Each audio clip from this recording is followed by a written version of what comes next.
नमस्कार विद्यार्थी मित्रांनो आणि पालकांनो, आजचा हा व्हिडिओ खूपच महत्त्वाचा ठरणार आहे। आज आपण बघणार आहोत तुमचे एमएसटी सीटी 2025 चे कॅप राउंडचे फायनल गाईडलाईन्स, ठीक आहे, ज्याच्यात आपण फ्रीज आणि फ्लोट आणि ऑटो फ्रीज बद्दल खूप डिटेलमध्ये गोष्टी बघणार आहोत। प्लीज व्हिडिओला पूर्ण बघा, चॅनलला सबस्क्राइब करा, ठीक आहे। या चॅनलला नक्की सबस्क्राइब करा बाळांनो। तुमची पूर्ण ऑप्शन फॉर्म फिलिंग, तुमचं cap round, spot round, management round, तुमचं कॉलेजमध्ये ऍडमिशन, त्यानंतर तुमचे प्लेसमेंट वगैरे सगळ्या गोष्टी या आपल्या कॉलेज खजाना प्लॅटफॉर्मवरती येणार आहेत, ठीक आहे। म्हणून चॅनलला सबस्क्राइब करा।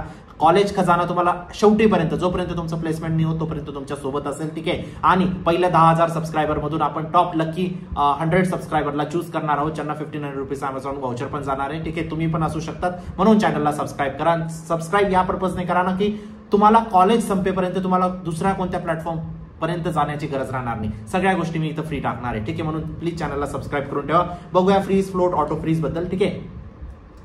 एमएसटी सीईटी मध्ये काय असतं? एमएसटी सीईटी मध्ये बेसिकली आता हे जे गाईडलाईन्स आहेत ते मी सगळ्या वाचत नाही, जे इम्पॉर्टंट आहे ते तुम्हाला सांगतोय, ठीक आहे। बेसिकली तुमचे डिफरंट राउंड कंडक्ट होतात, ठीक आहे। पहिले तुमचं रजिस्ट्रेशन व्हेरिफिकेशन झाल्यानंतर तुमचे राउंड्स वगैरे स्टार्ट होतात, ठीक आहे। आणि त्याच्यामध्ये 3 इम्पॉर्टंट स्टेप असतात तुमची, एक फ्रीज, फ्लोट, ऑटो फ्रीज, ठीक आहे। त्यानुसार तुम्हाला रिपोर्टेड इन्स्टिट्यूटमध्ये जावं लागतं, ठीक आहे। आता फ्रीज काय असतं, फ्लोट काय असतं, ऑटो फ्रीज काय असतं, एक बाय एक ऑप्शन आपण समजणार आहोत, ठीक आहे। फ्रीज काय असतं? फ्रीज म्हणजे तुम्ही ते कॉलेज सॅटिस्फाय झाले त्या कॉलेजशी, ठीक आहे, त्यानंतर तुम्हाला जास्त एक्सपेक्टेशन नाही आहे। फॉर एक्झाम्पल आपण एक डिटेलमध्ये समजूया, ठीक आहे। हा व्हिडिओ बघितल्यानंतर तुम्हाला सगळ्या गोष्टी क्लिअर होऊन जातील, या गोष्टीची मी तुम्हाला खात्री देऊ इच्छितो, ठीक आहे। फॉर एक्झाम्पल तुम्ही 50 कॉलेजेसची लिस्ट टाकली, 1 ते 50 कॉलेजेसची, ठीक आहे। आणि तुम्हाला समजा 7 नंबरचं कॉलेज लागलं, 7 नंबरचं, ठीक आहे। कॉलेजचं नाव आहे सपोज KKW नाशिक, है ना, हे कॉलेजचं नाव आहे सपोज। हे कॉलेज तुम्हाला लागलं। आता हे कॉलेज तुम्हाला कॅप 1 ला लागलंय, बरोबर। आता जर तुम्ही या कॉलेजच्या घराजवळ राहतात, कम्प्युटर सायन्स भेटलेलं आहे, तुम्हाला वाटतंय की ही माझ्यासाठी परफेक्ट चॉईस आहे, याच्यानंतर मला COEP जरी भेटलं तरी मला घ्यायचं नाही, KKWचं CS माझ्यासाठी परफेक्ट आहे, मी दररोज येणं जाणं करू शकतो, माझ्या घराच्या जवळ आहे, मला पर्सेंटाईल चांगले आहेत, मला CS पण भेटतंय आणि मला KKW आवडतं, तर तुम्हाला पुढच्या राऊंडमध्ये जायचं नाही। त्या कंडिशनमध्ये तुम्ही या KKW ला बुक करतात परमनंटली, ठीक आहे। त्या परमनंट बुकिंगला आपण म्हणू शकतो फ्रीज। याच्यानंतर तुम्हाला कॅप राउंड मध्ये पार्टिसिपेट करता येतं का बाळांनो? नाही करता येत। एक वेळा तुम्ही कॉलेज फ्रीज केलं, त्यानंतर कॅप 2, कॅप 3, कॅप 4, कॅप 5 मध्ये कॅप 4 मध्ये जर तुम्हाला चांगले कॉलेज लागत असतील तर ते कॉलेज तुम्हाला नाही लागू शकत जर तुम्ही फ्रीज केलं तर, ठीक आहे। आता 7 नंबरचं लागलं म्हणजे 1 ते 6 एक चांगले ऑप्शन्स होते, म्हणून प्रिफरन्स ऑर्डरने लिस्ट लावली आहे ना। पहिल्या नंबरचं खूप चांगलं, सेकंड नंबरचं थोडंसं कमी, थोडंसं कमी, चौथं थोडंसं अजून कमी। जर 7 नंबरचं कॉलेज लागलं म्हणजे पहिले 6 कॉलेज काय होते? चांगले कॉलेज होते, है ना। जर तुम्हाला पहिले 6 कॉलेज चांगले होते तर बेटरमेंट जेव्हा तुम्ही फ्लोट केलं असतं तर तुम्हाला पहिले 6 मध्ये चान्सेस राहिले असते, 1 ते 6 मध्ये। आता तुम्ही फ्रीज केलं तर तुमचं कॉलेज बुक होऊन गेलं, तुम्ही कॅप राउंडच्या बाहेर निघाले। काय निघाले? बाहेर निघाले।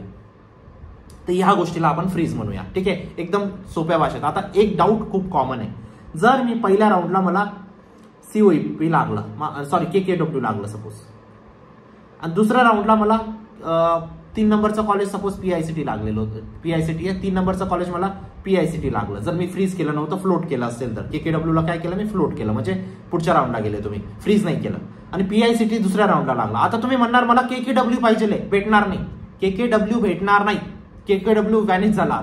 आता तुम्हाला PICT भेटेल। नेक्स्ट राऊंडला जे कॉलेज भेटतं ते तुम्हाला घ्यावं लागतं, पहिलं वाला कॉलेज निघून जातं, ही गोष्ट समजून घ्या। ही गोष्ट ज्याला लवकर समजली तो सतर्क राहील या गोष्टींपासून, ठीक आहे। फ्रीज समजला, इन शॉर्ट समजला, ठीक आहे। तुम्हाला जर तुमचं आवडतं भेटून गेलं तर तुम्ही बुक करून घेतात, ठीक आहे। तुमचे इंटेन्शन नसतात की आपल्याला नेक्स्ट राऊंडला जायचंय असं, ठीक आहे। तुम्हाला ऍक्सेप्टन्स फीस पे करावी लागते, कॉलेजला रिपोर्ट करावं लागतं। ऍक्सेप्टन्स फीस किती असते? 1000 रुपये द्यायचे कॉलेजला।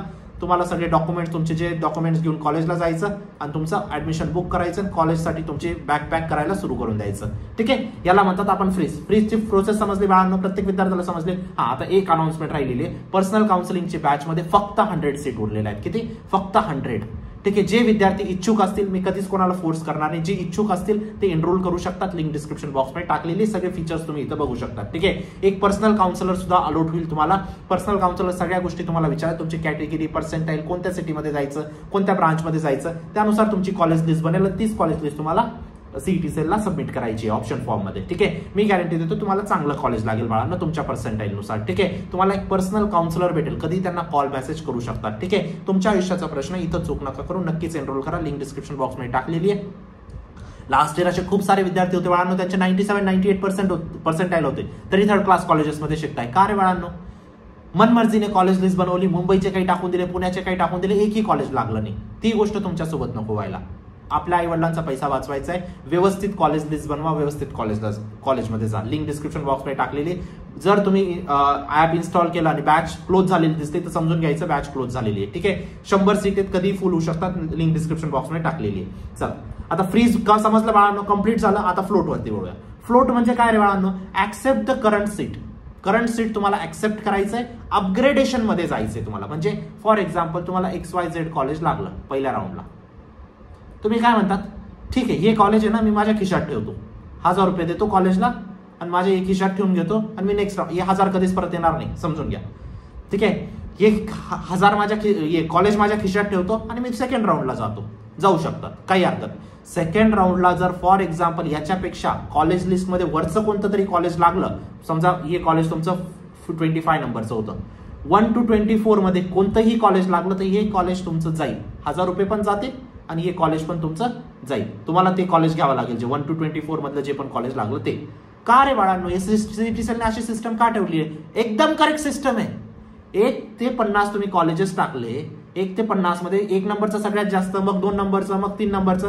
जर 25 नंबरचं कॉलेज लागलंय म्हणजे 25च्या खालचे सगळे कॉलेजेस 25 पेक्षा खराब आहेत म्हणून ती लिस्ट निघून जाईल. 1 ते 24 मध्ये चेक होईल. खूप बेस्ट मेथड आहे सीईटीची. गोष्ट समजते? लिस्ट वरून चेक होते. ठीक आहे, चला. फ्लोट समजलं? थोडंफार समजलं? नाही समजलं? व्यवस्थित एक्सप्लेन करतो, परत अजून आपण एकदा समजून घेऊया. ठीक आहे, seat acceptance but want better option. Seat accept करतात तुम्ही, पण तुम्हाला बेटर ऑप्शन पाहिजे असतं, म्हणून तुम्ही नेक्स्ट राऊंडला जातात. नेक्स्ट राऊंडला अजून काही भेटलं आणि अजून तुम्हाला थर्ड राऊंडला जायचंय, भरा पैसे अजून 1000 रुपये. ठीक आहे, चला. हा, आता एक गोष्ट ही महत्वाची आहे, जेव्हा तुम्ही फ्लोट करतात बाळांनो, आणि मी एक तुम्हाला सजेस्ट करतो, फ्रीज करणं, फ्लोट करणं किंवा तुम्हाला कॉलेज लिस्ट अपलोड करणं, या सगळ्या प्रोसेस आहे ना, माझ्या मतेने तुम्ही फिजिकली जाऊन SC सेंटरमध्ये करून घेणार बाळांनो. ई स्क्रुटिनीमध्ये जे विद्यार्थी आमच्याकडे पर्सनल काउन्सिलिंगमध्ये एनरोल आहेत, ई स्क्रुटिनीमध्ये इतका त्यांना लॉस झालेला आहे, त्यांना काही अपलोड करता येत नाही, काही व्यवस्थित अपलोड होत नाही, इंटरनेट कनेक्शन नाही राहत. प्लीज बाळांनो, तुम्ही फिजिकली जाऊन कॉलेज लिस्ट अपलोड करा, माझं तरी असं म्हणणं आहे. ठीक आहे, आता जेव्हा फ्लोट करतात बाळा, तुम्ही जेव्हा फ्लोट करतात तर एक गोष्ट लक्षात ठेवा, 1 ते 50 कॉलेजेसची समजा लिस्ट टाकली तुम्ही, पहिल्या राऊंडमध्ये पहिलंच कॉलेज लागलं तर ते ऑटो फ्रीज होऊन जातो, तिथं तुम्ही फ्लोट नाही करू शकत किंवा फ्रीज पण नाही करू शकत. दुसऱ्या राऊंडमध्ये पहिल्या 3 मध्ये कोणतेही कॉलेज लागलं ते ऑटो फ्रीज होऊन जाईल, तुम्ही फ्रीज किंवा फ्लोट नाही करू शकत. आणि तिसऱ्या राऊंडमध्ये पहिल्या 6 मध्ये कोणतं पण लागलं तुम्ही फ्रीज किंवा फ्लोट नाही करू शकत, ते ऑटो फ्रीज होऊन जाईल. ठीक आहे, आता त्याच्यात नेक्स्ट कॉन्सेप्ट येते आपली ऑटो फ्रीज. ऑटो फ्रीज समजलं काय असतं? मग इन शॉर्ट समजलं, ऑटो फ्रीज म्हणजे ऑटोमॅटिक ऑप्शन बुक होऊन जातं. पहिल्या राऊंडमध्ये पहिल्या नंबरचं कॉलेज लागलं, कॅप राऊंड मधून बाहेर तुम्ही पहिल्या नंबरचं कॉलेज तुमचं बुक होऊन जाईल. म्हणून पहिले 6 कॉलेजेस कसे टाकायचे बाळांनो? महाराष्ट्राचे टॉप कॉलेजेस टाका.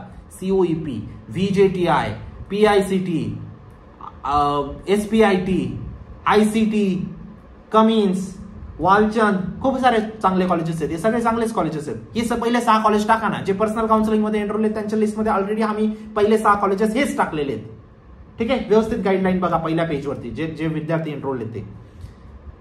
आता जेव्हा तुम्हाला ऑटो फ्रीज होतं बाळांनो, तुम्हाला फीस पे करावी लागते, म्हणजे सीट ऍक्सेप्टन्स फीस 1000 रुपये, आणि तुम्हाला ते कॉलेज बुक करावून घ्यावं लागतं, म्हणजे बुक होऊनच जातं, तुम्हाला जाऊन ऍडमिशन घेऊन घ्यावं लागतं. ठीक आहे, आता फॉर एक्झाम्पल एक सिनॅरिओ देतो. पहिल्या राऊंडमध्ये तुम्हाला प्रिफरन्स लिस्ट फॉर एक्झाम्पल अशी आहे तुमची, COEPचं कम्प्युटर, VJTIचं IT, SPITचं इलेक्ट्रॉनिक्स, अशी सपोज प्रिफरन्स लिस्ट आहे, फॉर एक्झाम्पल आहे. ठीक आहे, आता काय झालंय, पहिल्या राऊंडला तुम्हाला SPIT भेटलं फॉर एक्झाम्पल. ठीक आहे, पहिल्या राऊंडला काय भेटलं? SPIT. आता जर तुम्हाला या 2 ऑप्शन मध्ये जायचंय तर तुम्हाला फ्लोट करावं लागेल बाळांनो. गोष्ट समजते? आता हे पहिले 3 म्हणजे प्रिफरन्स ऑर्डरने नका कन्सिडर करू, पहिल्या 3 मध्ये जर लागलं, पहिल्या राऊंडला जर लागलं तर तुम्ही फ्लोट करू शकता दुसऱ्या ऑप्शनसाठी. दुसऱ्या राऊंडला लागलं तर तुमचं ही ऑटो फ्रीज होऊन जाणार आहे. समजलं गोष्ट? फ्रीज फ्लोट बद्दल काही डाऊट आहेत? काही डाऊट असतील प्लीज मला विचारा बाळांनो, ठीक आहे. कॉमेंट सेक्शन मध्ये विचारा. याच्यावरती हा एक व्हिडिओ नाही, असे खूप सारे व्हिडिओ येणार आहेत बाळांनो, ठीक आहे. पार्ट 2 मध्ये आपण अजून काही गोष्टी बघणार आहोत, अजून इन डिटेल गोष्टी बघू आपण. फ्रीज फ्लोट मध्ये एक्झॅक्टली काय असतं, ठीक आहे. तुमचं सीट ऍक्सेप्टन्स काय असतं, सीट मॅट्रिक्स काय असतं, वॅकंट सीट्स काय असतात, भरपूर गोष्टी येणार आहेत. फक्त तुमचा सपोर्ट हवा आहे. चॅनलला सबस्क्राईब करा बाळांनो. आणि आता लास्ट चान्स आहे तुमच्या कॉलेज लिस्ट साठीचा, ठीक आहे. आपलं तुमच्या आयुष्याचा प्रश्न आहे, व्यवस्थित कॉलेज लिस्ट बनवा, पर्सनल काउन्सिलर कडून बनवून घ्या. आणि ह्या चॅनलला आपल्याला ग्रो करायचंय बाळांनो. नक्कीच हेल्प करा, चॅनलला सबस्क्राईब करा. प्रत्येक विद्यार्थ्याला मी खूप काही इनपुट देणार आहे बाळांनो, खूप त्याच्या आयुष्यात बदल करून देणार आहे याची मी तुम्हाला खात्री देतो. भेटूया नंतरच्या व्हिडिओमध्ये. तोपर्यंत बाय, टेक केअर, थँक्यू.